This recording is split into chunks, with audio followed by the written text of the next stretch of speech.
Hi friends, जय जगन्नाथ। आप सब कैसे हैं? मैं हेमंत आज आपके लिए एक कहानी लेकर आया हूँ। वो कहानी जिसके लिए हम इस दुनिया में हैं। और हम जब छोटे होते हैं वो हमारी दुनिया होती है, लेकिन हम जब बड़े हो जाते हैं उसको ही हमारी दुनिया से निकाल देते हैं। मरने के लिए तो बहुत तरीके हैं, लेकिन जन्म लेने के लिए एक ही, वो माँ है। हाँ, मैं आज माँ के बारे में बोलने जा रहा हूँ। वो माँ जो अपने बेटे को अपनी दुनिया समझ रही थी, लेकिन उस माँ के साथ क्या हुआ आप खुद सुनिए।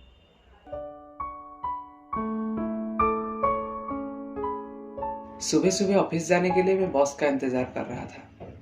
हर रोज बस का इंतजार करने के लिए मुझे अच्छा लगता था। उस दिन मैंने देखा एक बूढ़ी मौसी भीख मांग रही थी। उस पैसे को अपनी थैली में रख रही थी। फिर कुछ देर के बाद मैंने देखा उस मौसी को होटल में झूठे बर्तन धोते हुए और उस झूठे बर्तन से खाना खाते हुए। लेकिन उसकी कमाई हुई पैसे से वो गरीब बच्चों को पेट भर खाना खिला रही थी। मैंने सोचा पगली होगी शायद। फिर दूसरे दिन सुबह मैंने उसको नहीं देखा। मन ही मन में बहुत ढूंढ रहा था। ऐसे ही एक हफ्ता बीत गया। मन कर रहा था उसके बारे में किसी से पूछ लूं। फिर मैं वो होटल में गया जहाँ पे वो मौसी काम कर रही थी। होटल की मालिक से पूछा तो उसने बताया वो यहाँ पे भी कुछ दिन से नहीं आया। होटल मालिक से मौसी का पता लेकर उसका घर जाके देखा कि मौसी अपनी झोपड़ी पे सो रही थी। उसको देखा बहुत तेज बुखार है।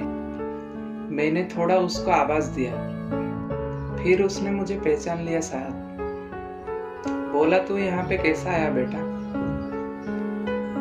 उसका बात सुन के मैं दौड़ा चला गया दवाई लाने के लिए। मौसी को दवाई खिलाकर वो सारे सवाल पूछ लिया जो मेरे मन में था। तो खुद ना खाकर उन गरीब बच्चों को क्यों खाना खिलाती है? फिर वो बोलने लगी, मैं अपनी बेटे से बहुत प्यार कर रही थी। खुद भूखा रहकर उसको मैं खाना खिला रही थी, लेकिन मेरा बेटा बड़ा होने के बाद मुझे घर से निकाल दिया।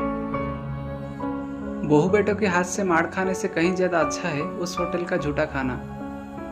जैसे खुद भूखा रहकर मेरे बेटे को बड़ा किया था, वैसे ही उन बच्चों को बड़ी इंसान बनाऊंगी।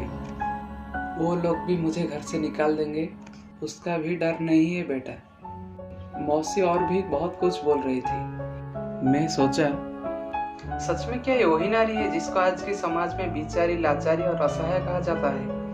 नारी की शक्ति स्वरूपिणी और ममतामयी रूप को मेरा कोटि कोटि प्रणाम। आपको कहानी कैसा लगा कमेंट में जरूर बताएं।